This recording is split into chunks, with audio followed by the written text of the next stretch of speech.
Okay. Right, so good evening, everybody. This is Walter Mowat here from Slow Food Scotland. I'm the Secretary of Slow Food Scotland. I have tonight an interesting session for you because food has always been, as the name implies, been very important to slow food. But the impact that food has on people's health is particularly important. And for children, it's even more important, not just for their health, but for their development.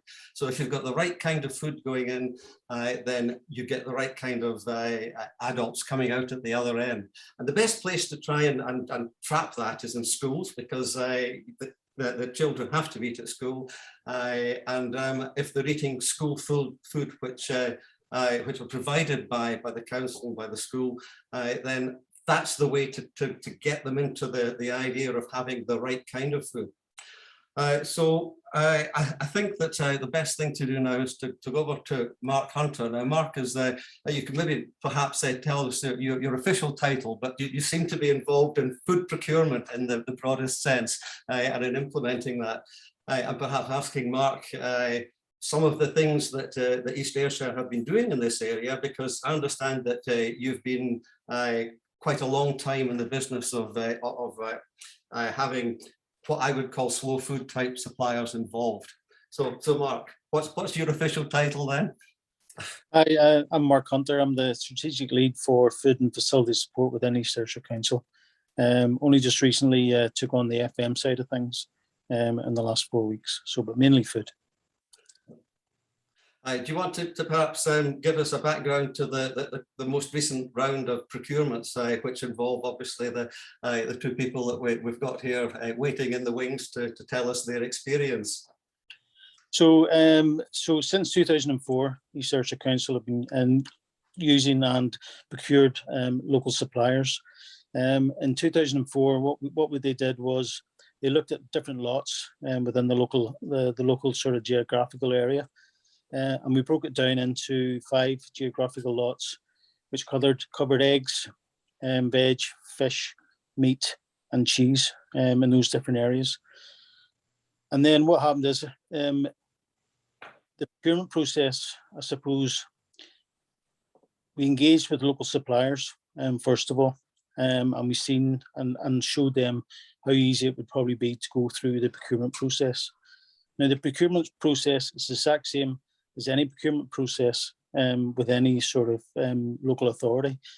All we did was ask the right questions. All we did was support the small suppliers to be able to go for that, because we found that sometimes they were put off by going for these type of contracts. This is now our third set of, or the review of the contracts. This was our third round we went through in the last 15 or so years. And what we found now is there's a lot more local suppliers which are doing things differently. And Mosgiel Milk was one of them, and also Lochavar is another one, which were doing things that we liked within the sustainability, within the climate declarations, and looking for a more sustainable route in delivering food. The good news story as well was part of that, organic, local, using electric vans, those kind of things all played part to where we want to get as a local authority in terms of our climate declaration, and supporting the SMEs within the local area, which we've done for so long. In 2008, then we sort of went for the Gold Food for Life accreditation through the Soil Association. We've now had that since, and we're the longest serving gold member within the UK for that award. So that again supports the sustainability of food, the emphasis on local food and local suppliers, and the emphasis on freshly cooked food within our schools, which is very important to us, and the value that we put on the plate, because it is slightly more expensive to produce that type of food, but we value what is actually on our plate and what is going to our pupils. Yeah, well, one of the things that that goes through my mind is that, as you say, typically that kind of food tends to be a bit more expensive because there aren't the volumes that allow supermarkets, for example, or commercial distributors to be able to provide it.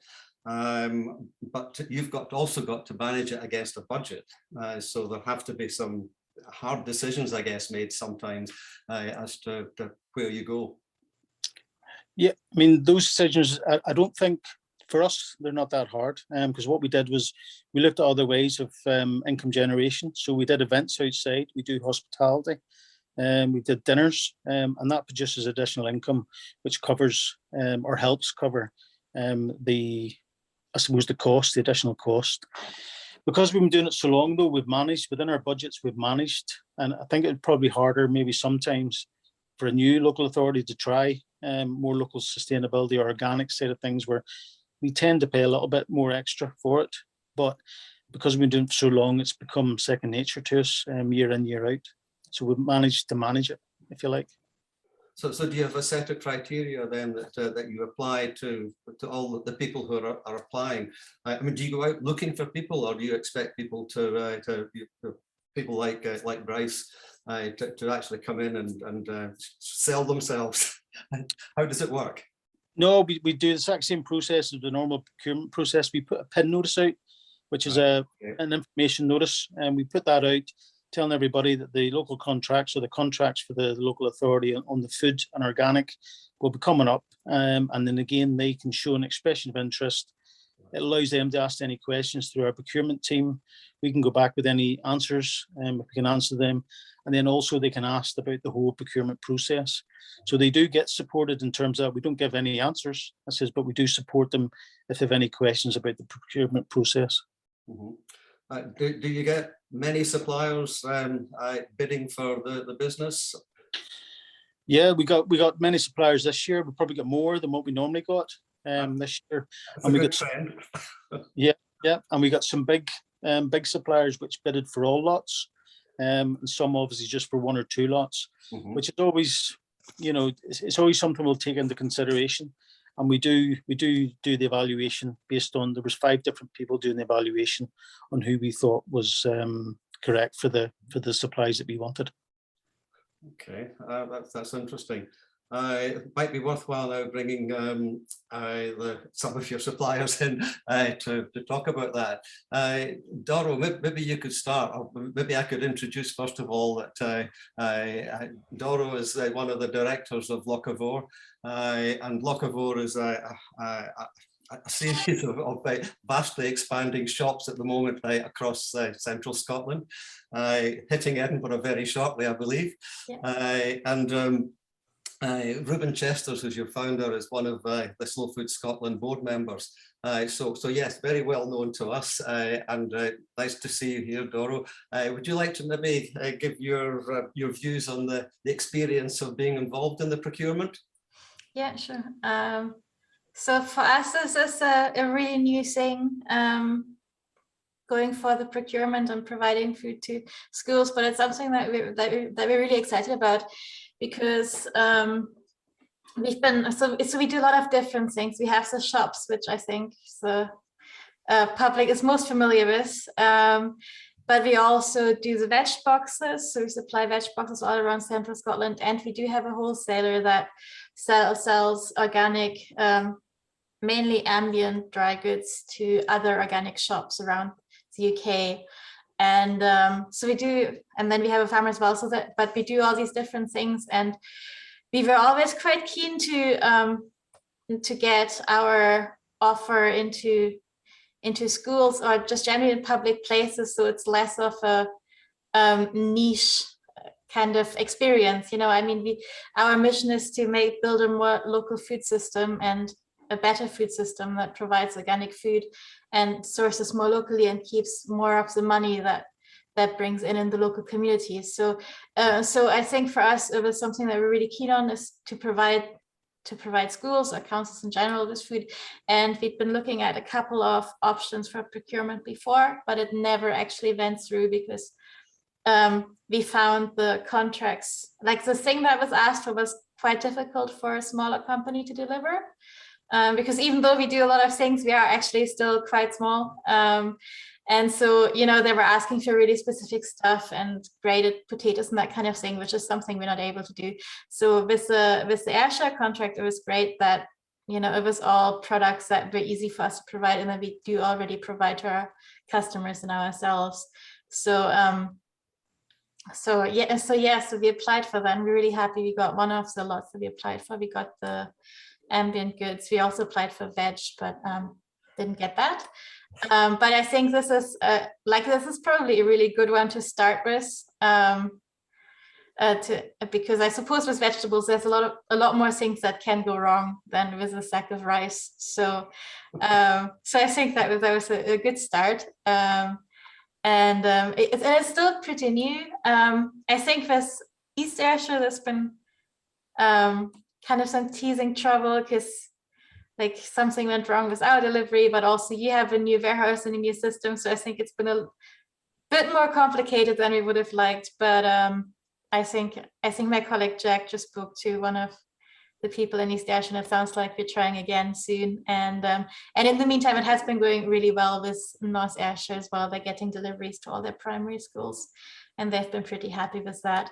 And for us, it just means that we have kind of a reliable, so we basically know that the schools will use a certain amount of, you know, what are the main things we sell. There's been a lot of pasta and a lot of, I think with East Ayrshire, there's a lot of baked beans and tinned beans in general and tinned tomatoes. And so we kind of know that the kind of rough quantities of what the schools will go through. So it's a really good, reliable source of income. And it also lets us maybe improve on our supply. So, you know, at the moment, especially with North Ayrshire, we're selling a lot more flour than we ever did. And we source that from Mangoswell, which is a Scottish organic supplier. And now that we're going through a lot more of that, that enables Mangoswell to, you know, grow their business, which is good for the availability of Scottish flour. And you know, and the fact that we now sell a lot of especially a lot of macaroni to the schools means that we now have a kind of turnover that might enable us to look at producing that in the UK rather than importing it from abroad. So, you know, maybe combining that with Mangoswell, using Mangoswell flour to make macaroni in the UK. That's not like, that hasn't actually happened yet, but I suppose that's one of the visions that Localware has, is once you have a certain turnover, you can then go, okay, this is a product that could be made in Scotland. It's just no one's doing that yet. And can we do that? So what this is actually doing is it's a kind of two-way operation as well. I mean, you're getting benefits out of this as well as having the commercial benefits. You're having the benefits of being able to open up new markets. Absolutely. And keep your supply chains going more effectively. Yeah. Hand over to you just now, Bryce, to perhaps give some views of how you approach the procurement. And I've seen various things on social media about the equipment that you use to be able to deliver the milk in the individual schools. I'm interested to hear a bit more about that. Yeah. So the contract with East Ayrshire is something that we really aspired to right since the very beginning of Moss Giel Milk.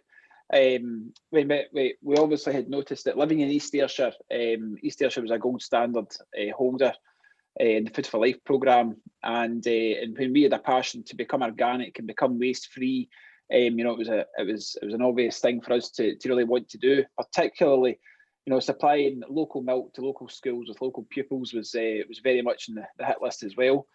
The big problem for us was, how did we manage to get our costs down to be able to, you know, be competitive in a very highly competitive market out there? And the answer to that was, and it was really within our zero waste philosophy, because we weren't buying the 250,000 bottles per year to be able to put the milk into to then supply into the schools. We didn't have that variable cost, so we had the cost in day one to buy our reusable packaging, and then that was reused and reused and reused. So we really had to look elsewhere to keep our costs down. So what we've done is we've invested in biomass technology and renewable technology, which both cut our carbon emissions and our costs to wash the bottles. And then having a contract of that scale allowed us to invest in electric vehicles, which then reduced our ongoing variable costs for fuel as well. So we were able to sort of take a bit of a leap, to say the least, and kind of commit to a price that we felt was competitive in the market, as well as supplying the schools with the three pillars of which were lower emissions, fully organic, and zero waste. And thankfully, we were backed by East Ayrshire Council to do that, and we've been doing it now for a few months, and the relationship's been even better than what I'd hoped. I mean, one of the big issues that we felt we may see is, with it being such a massive volume for a small business to supply, we felt that cash flow was going to be a big problem, because we had to take on another 3 full-time staff, to buy these electric vehicles, buy vending machines, and pay a lot of money for reusable containers. But thankfully, the credit terms that the East Ayrshire have are excellent. They're certainly even more in line with the industry than what we felt they might be. The support from the council, they always give you warning of when the holidays are, up to a year in advance of when holidays are. The communication's excellent, systems are very easy to work with. We just felt that all in, as a holistic view in a contract, we think this is the kind of gold standard that we'd like to work with anyway. You're a relatively small farm. I know that you have a number of other farms that you work with to deliver the milk for let's say the environment pre-East Ayrshire schools. What did you have to do to scale up for that then? Did you have to involve more farms to be able to produce more milk? Yes, so we started off just having our own farm ourselves. A couple of years ago, we spoke to a farming cooperative, which is fully organic farmers. They only have organic farmers as members. And we said to them what our aspirations were for the next 10 years. And they gave us access into the farmers, into that cooperative. So we actually work with 5 other farms in the area, all organic, and all have a very similar ethos to us. And, it's somewhat quite differently to the industry. If we are thinking of doing something, so for example, back in January, when we said we believe that East Ayrshire contracts coming up this year for tender, would you be able to supply us this amount of milk? Is it available in the milk field? And what would it mean to the cooperative if we were able to work together and be able to do this within the area where the farms are? And everyone was delighted by it. And working with these other farmers is fantastic. A lot of them have children that go to East Ayrshire schools, and the children go in there, they're proud to see their family's milk on the behind the bar, and they can go up to a vending machine and put it into their glass. It's just really bringing back this sort of feeling that you got 40 or 50 years ago, in both rural and urban communities in the area. So it's really fantastic to be able to be a part of that. Right, you mentioned there the machines that the kids get the milk from. That's something new, isn't it? Yes, it is. So what we did was about 18 months ago, we felt that there's a lot of vending machines out there for milk, but nothing that was small enough to be able to put into schools, coffee shops, and cafes. So we actually managed to take an old idea, which is a bag and box pergo machine. So it was like a single-use plastic bag that fitted inside this small fridge, and we were able to redesign that to take stainless steel tanks. And it's these machines that we've managed to redesign that are now in the schools. But because of COVID, not every school is able to allow their pupils to use the machine. It just really depends the setup in each individual canteen and each individual school. But that the idea is that the children can have their own reusable cup. They can go and then take the milk themselves, and then there's zero waste involved there from a product or from a packaging point of view. In the schools that they can't take the vending machines, or where the pupils can't help themselves, we either install the machine behind the main bar where the catering staff can use it, or we have lids for the buckets that we supply. So there's a pouring lid, so it's as easy as pouring out a 2-litre plastic jug, giving it a rinse out, and then returning it to us for reuse. Right. Okay. Interesting. We've talked a little bit with both of you, both Doro and you, about the fact that you're relatively small businesses. Mark, that tends to be a bit of a warning sign in a procurement environment. It tends to increase the risk of it. How did you manage to, I guess, persuade the council or whoever it is that makes the final decision that dealing with relatively small businesses didn't increase the risk in the way that perhaps, I used to work in the Royal Bank, and I was involved in a degree of of procurement here and there and that, and risk was everything. And if a small vendor came along, it was quite difficult to be able to, even if they had a fantastic product, it was quite difficult to be able to get them taken on board. Did you have any issues with that at all, Mark? Not in this round. I suppose because this is the third round, we probably learned a lot from the very first round. All I could say is what happened is you start off small and with pilots. So we started off at the very beginning in 2004. They started off with 2 or 3 kitchens or 2 or 3 schools using the local suppliers. Then we built it up, and then we built it up to where we are now with 36 primary schools, 7 high schools, and our hospitality side of things using the same local products and the same local suppliers that we would use within the schools themselves. But there's always a risk. No matter what we do, there's always a risk that somebody might not be able to deliver. But what we do is we work with the supplier at the very early stages, like Bryce said. We work with them, we look at things, we have contract review meetings quite regular at the beginning. We make sure that everything's okay on our side, but also okay on their side.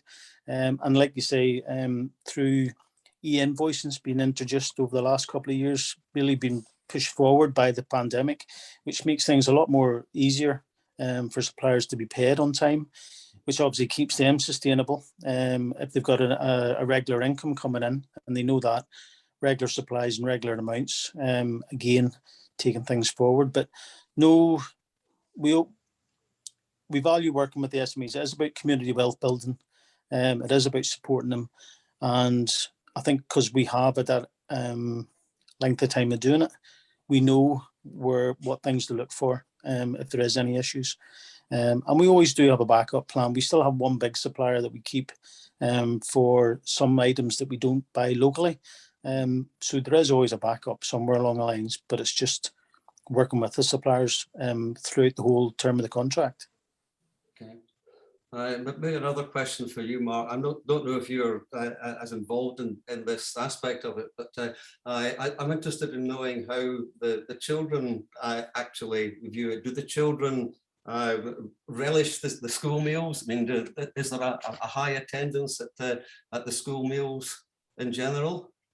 Yeah, we've got an average attendance, but what we have is by using the local suppliers, they often get involved in food education programs, which we introduced. The food education program has obviously been there, but when I joined in just over 4 years ago, it was about that engagement with schools to try and get the uptake up, to try and get the food education up within the schools, and then where we went out and we started doing the food education programs. So what we do is we may deliver the food education program, but we use the suppliers as that backup. And I know Bryce has been out at some of our schools already, even before we had the contract, but we use the local produce. So we bring in eggs and the supplier, for instance, comes in with the eggs, but then we teach the kids what to do with the eggs. So we do boiled, we do fried, we do scrambled. They get to cook it, they get to eat it. And we do that with fish, we do that with the veg, and we do that with the cooking programs that we have where they prep all the veg, but then they turn it into a soup, and then they take that home with them. So there's those kind of things, programs. We've done healthy snackers, which we use the organic veg for. So while we're teaching that food education program, we talk about where the foods came from and where it's came locally or as local as possible, and which supplier. And then again, they'll provide that product to allow us to do the food education program. So you said that Bryce has been directly involved even prior to the contract. What sort of things were you getting involved in the children with, Bryce? For the past few years, we've tied in with RET, which is the Royal Highland Education Trust. And I've personally been round some East Ayrshire schools to talk about local food, to talk about farming. I mean, you'd be amazed at how many children just, they might hear about cows and sheep and pigs and things and grass and sunshine, but they don't really understand what goes into food production. So we feel it's always important to get out there and be a volunteer for RET to talk about that. Also, unfortunately, it hasn't really happened because of COVID, but pre-COVID, we would try and have 4 visits per year from local school children. We would arrange it with local primary schools and local secondary schools to get children on farm. And also moving away perhaps for this contract, that we also have hosted a local college where They would get teaching staff in their first year to visit the farm, and they would come to us as an organic farm, and they would go to a beef farm, and they would go to a more intensive dairy farm along the road to see the different types of farming there is, because obviously farming is a very diverse type of industry.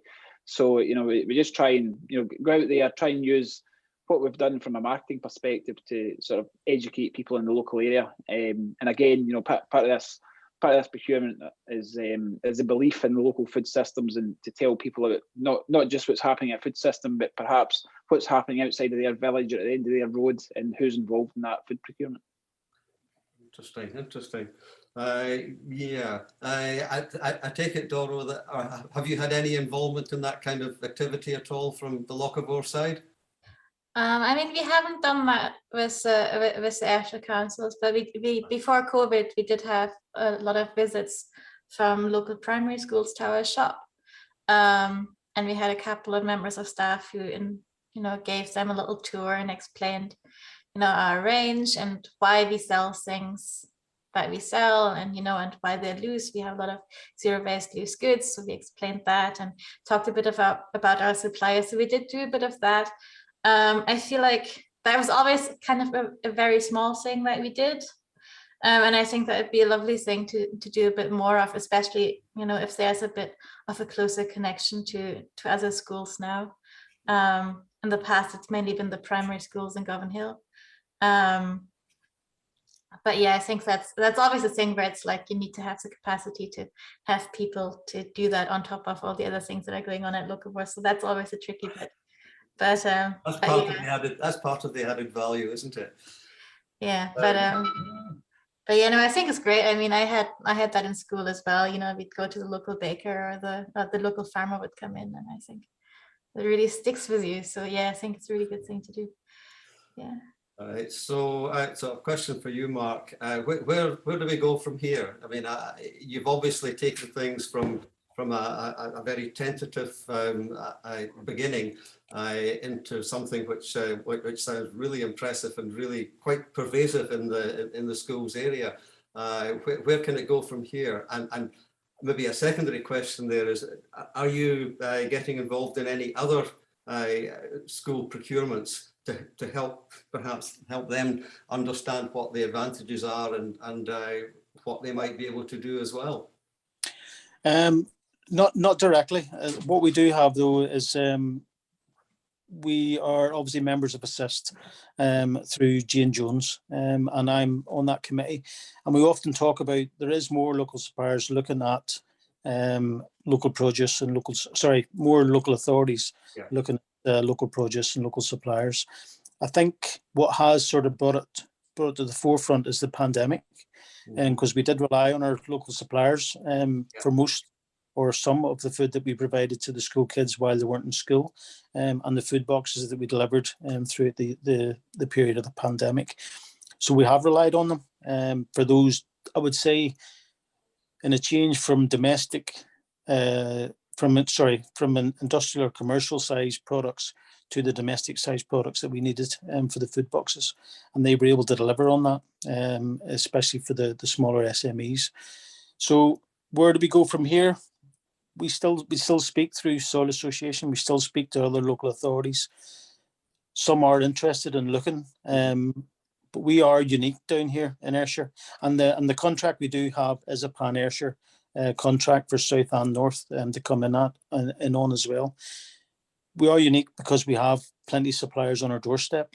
I know some authorities won't be in the same position, but we do hope that they would probably look at changing the way they do procure or the way they look at small SMEs.